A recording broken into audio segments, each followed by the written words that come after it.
Hello दोस्तों, एक बार फिर से स्वागत करता हूं आप सभी का हमारे यूट्यूब चैनल में। आशा करते हैं आप लोग स्वस्थ होंगे, मस्त होंगे और अपनी तैयारी में व्यस्त होंगे। मैं पंकज कुमार आपको मध्यकालीन इतिहास से संबंधित अगली क्लास लेकर उपस्थित हूं। आज की क्लास में हम बात करेंगे जो औरंगजेब होते हैं, क्या होता है। औरंगजेब ने जब अपने पुत्र को विद्रोह कर अपने पुत्र जो उनका पुत्र होते हैं अकबर जो होते हैं विद्रोह कर देते हैं। विद्रोह करने के पश्चात वे जो उनके पुत्र अकबर होते हैं वे दक्षिण भारत चले जाते हैं। क्या होता है, दक्षिण भारत भाग जाते हैं अपनी जान बचाने के लिए। जब दक्षिण भारत में चले जाते हैं औरंगजेब ने उनका पीछा करते हुए जो 1182 ईस्वी 1682 ईस्वी में क्या होता है 1682 ईस्वी में जो औरंगजेब होते हैं वो भी उनका पीछा करते हुए दक्षिण भारत चले जाते हैं। दक्षिण भारत में वो जाते हैं, उसके बाद वहाँ पे वे कई समस्याओं को या कह सकते हैं कई युद्धों का सामना करते हैं या कई विद्रोहों का सामना करते हैं। इस वजह से जब विद्रोहों का सामना करेंगे तो उनको काफ़ी दिन वहाँ पर रहना पड़ेगा और अंत में जो औरंगजेब होते हैं दक्षिण भारत उनके लिए कब्रिस्तान साबित होता है या उनका अंत जो होता है दक्षिण भारत में होता है। इसी तरह कह सकते हैं कि उत्तर भारत में शासन करने वाला राजा जो होता है दक्षिण भारत में आके उसकी मृत्युस्थली या कह सकते हैं समाधि स्थली होती है। इन सब के बारे में हम लोग आज की कक्षा में या आज की क्लास में विस्तार से बात करेंगे।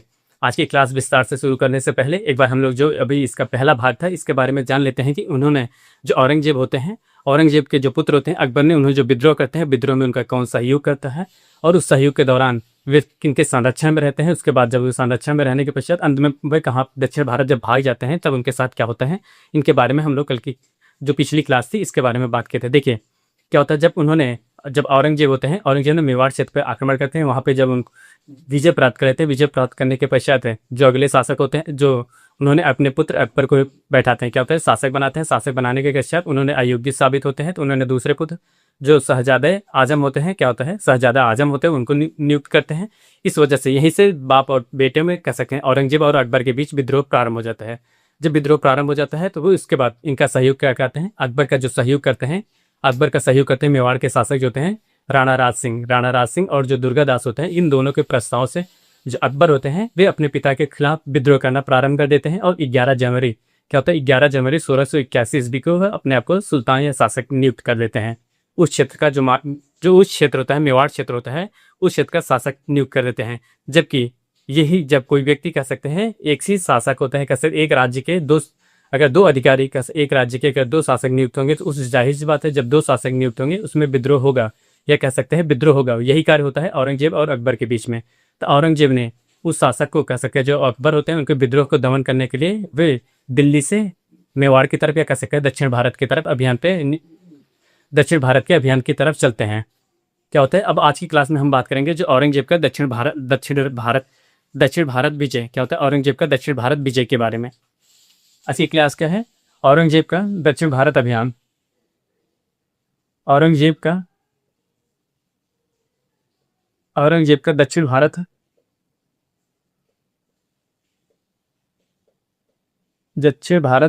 विजय अभियान।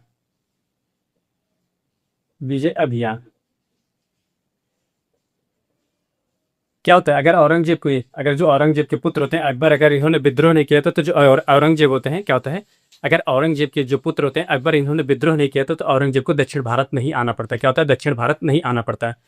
देखिए औरंगजेब क्या होता है 1682 ईस्वी औरंगजेब 1682 ईस्वी में अपने विद्रोही पुत्र क्या होता है, औरंगजेब ने 1682 ईस्वी में अपने विद्रोही पुत्र जो अकबर होते हैं अकबर को पीछा करते हुए दक्षिण भारत आते हैं। क्या होता है यहाँ पे लिखिएगा, पहला दिन क्या होगा, उन्होंने दक्षिण भारत अभियान पे क्यों आते हैं। पहला विद्रोह होता है अपने पुत्र औरंगजेब, क्या होता है औरंगजेब जो होता है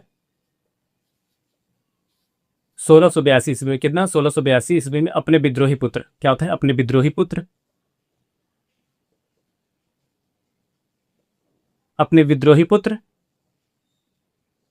अकबर का पीछा करते हुए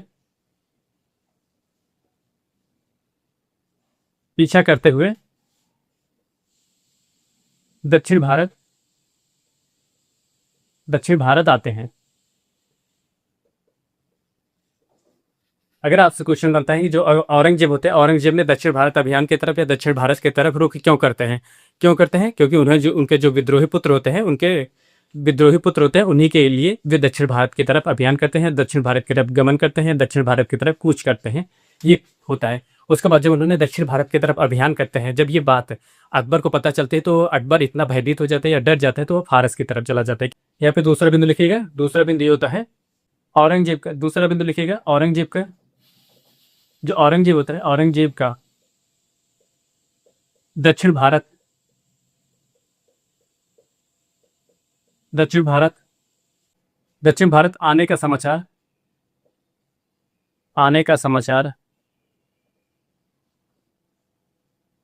समाचार सुनकर अकबर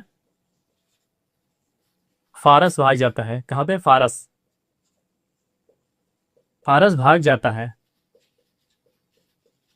क्या होता है, जो उनके पुत्र होते हैं अकबर से इतना भयभीत होते हैं या इतना डर जाते हैं कि वह दक्षिण भारत को छोड़कर वह फारस के क्षेत्र में चला जाता है या फारस चला जाता है। और जब ये फारस में चले जाते हैं तो काफी दिनों तक रहने के पश्चात जो अकबर होते हैं, क्या होता है, अकबर रहते हैं वहां पे फारस में, अकबर की मृत्यु हो जाती है। क्या होता है, यहाँ पे लिखिएगा, फारस भाग जाते हैं और यहीं पे यहीं पर अकबर की मृत्यु हो जाती है। यहीं पे अकबर की मृत्यु मृत्यु हो जाती है। क्या होता है, जो अकबर होते हैं, कह सकते हैं जो भारत के शासक, भारत के ऐसे मुगल, आपसे क्वेश्चन पूछा जा सकता है कि भारत क्या वह, कह सकते हैं, जैसे क्वेश्चन पूछा जा सकता है मुगल, वह मुगल शासक कौन था जिसका साम्राज्य उत्तर भारत में, कह सकते हैं भारत में होते हुए भी उन्होंने, उनकी मृत्यु भारत से बाहर होती है, तो वह शासक कौन होते हैं? वह होते हैं अकबर होते हैं। दूसरी तरह क्वेश्चन पूछा जा सकता है, वह मुगल शासक कौन होता है जिसकी समाधि, ये कह सकते हैं उसका मरणासन जो स्थल होता है वह भारत से बाहर होता है, तो वही उसका सही उत्तर होता है अकबर होते हैं। अकबर एक ऐसे शासक होते हैं या मुगल शासक होते हैं जिनकी मृत्यु भारत से बाहर होती है या भारत से जो होता है अन्य देशों में होती है। शासक कहते हैं, ये शासक होते हैं। देखा जाए तो जो औरंगजेब होते हैं उनके पुत्र होते हैं, शहजादे होते हैं, वे आगे चल के हो सकता है कि भारत के शासक बनते हैं, या कह सकते हैं जो उनका साम्राज्य था, मुगल साम्राज्य था, उसका शासक बनते हैं या कहीं ना कहीं क्षेत्र के सूबेदार बनते हैं। लेकिन उन्होंने अपने कार्यों की वजह से औरंगजेब से बगावत कर लेते हैं या विद्रोह कर लेते हैं, जिस वजह से उन्हें दक्षिण भारत की तरफ रवाना करना पड़ा। दक्षिण भारत में जब औरंगजेब आकर दक्षिण भारत की तरफ कूच करते हैं तो ये फारस चले जाते हैं। क्या होता है, अकबर फारस चले जाते हैं। फारस में काफ़ी समय रहने के पश्चात उनको अंत में फारस में उनकी मृत्यु हो जाती है। इसी वजह से नहीं आपको कहा जाता है ऐसा एक मुगल शासक था जिनकी मृत्यु भारत से बाहर होती है, ये कह सकते हैं। उसका क्या नाम था? वो थे अकबर थे। ये याद रखिएगा, यहाँ पे अकबर की मृत्यु हो जाएगी। अगला बिंदु बात करेंगे, जो अगला तीसरा बिंदु होता है, जो उनका विद्रोह का क्या कारण होता है, विद्रोह के जो अभियान पे आते हैं, औरंगजेब जो अभियान पे आते थे उसका क्या परिणाम होता है। देखिए क्या होता है, जब इन्होंने जो औरंगजेब होते हैं दक्षिण भारत आते हैं, ये समाचार सुनकर जो फारस भाग जाता है, उसके पुत्र भाग जाते हैं, लेकिन औरंगजेब यहाँ पे आके फंस जाते हैं। क्या होता है, दक्षिण भारत आके फंस जाते हैं। फंसते कैसे, ये नहीं कि वो किसी जाल में फंस जाते हैं। फंसने का मतलब ये होता है, जो दक्षिण भारत का क्षेत्र होता है वहाँ पे कई विद्रोह प्रारंभ हो जाते हैं। क्या होता है, कई विद्रोह प्रारंभ हो जाता है। उस विद्रोह का दमन करते करते उनको काफ़ी समय लग जाता है, और इस समय के पश्चात उनको जो होता है काफ़ी समय लग जाता है, और अंत में जो औरंगजेब होते हैं, औरंगजेब की दक्षिण भारत में मृत्यु हो जाती है। क्या होता है, यहाँ पे लिखेगा अगर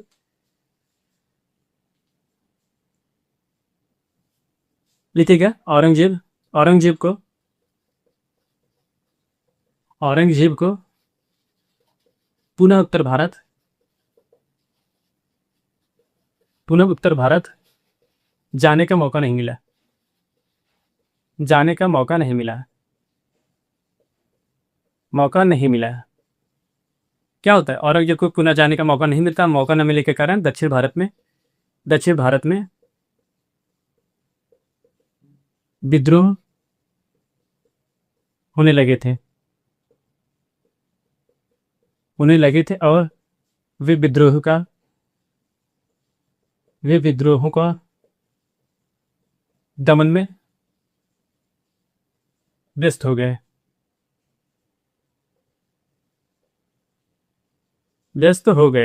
क्या होता है, वे विद्रोह जो होता है, दक्षिण भारत आते हैं, दक्षिण भारत आने के पश्चात वे विद्रोह में इस कदर विलीन हो जाते हैं कि वे दक्षिण, यह कह सकते हैं, उत्तर भारत नहीं जा सकते। और जब उन्होंने, कह सकते हैं, काफी समय तक यहाँ पर रहते हैं, उसके बाद दक्षिण भारत उनके कब्रिस्तान सिद्ध होता है। अगला दिन देखिएगा, अगला दिन क्या होता है, अगला दिन फिर दक्षिण भारत, क्या होता है, दक्षिण भारत औरंगजेब का कब्रिस्तान सिद्ध होता है।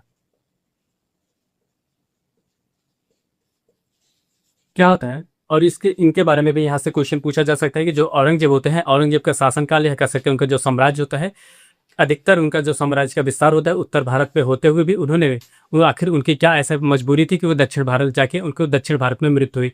क्या होता है, उनका कुछ क्षेत्र की बात की जाए, उनके साम्राज्य के कुछ अंश की बात की जाए तो दक्षिण भारत में भी था। वहाँ पे वो जाते हैं अपने पुत्र के कह सकते हैं विद्रोह को दमन करने के लिए। वहीं पे दक्षिण भारत में ही औरंगजेब रह जाते हैं और रहने के पश्चात वहाँ पे कई विद्रोह का प्रारंभ हो जाता है। उस विद्रोह का दमन करने के पश्चात औरंगजेब की वहाँ पे मृत्यु हो जाती है। क्या होता है, दक्षिण भारत में औरंगजेब की मृत्यु हो जाती है।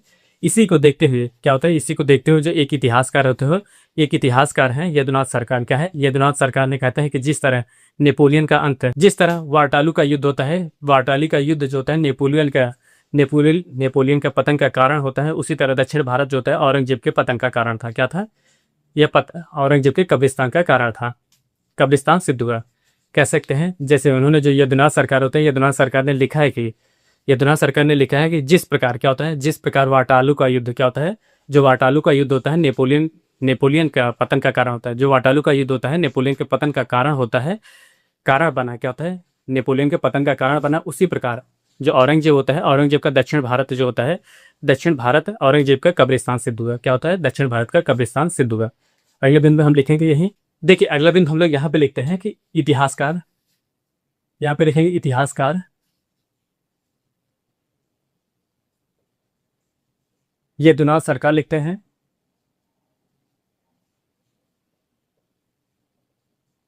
यदुनाथ सरकार लिखते हैं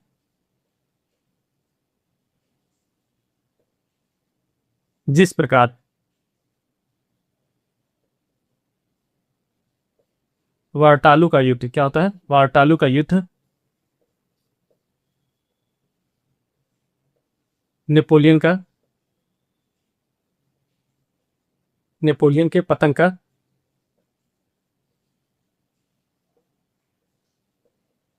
कारण बना। उसी प्रकार दक्षिण भारत औरंगजेब के कब्रिस्तान सिद्ध हुआ। उसी प्रकार दक्षिण भारत औरंगजेब का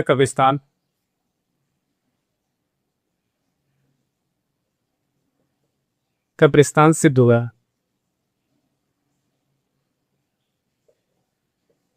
ये याद रखे भी, ये काफी महत्वपूर्ण बिंदु होता है। यहाँ से आपसे कई बार क्वेश्चन पूछे चुके हैं, ऐसा कौन से इतिहासकार होते हैं, क्या होता है, ऐसे कौन से इतिहासकार होते हैं जिन्होंने लिखा है कि, क्या लिखा है, यदि कह सकते हैं, यदि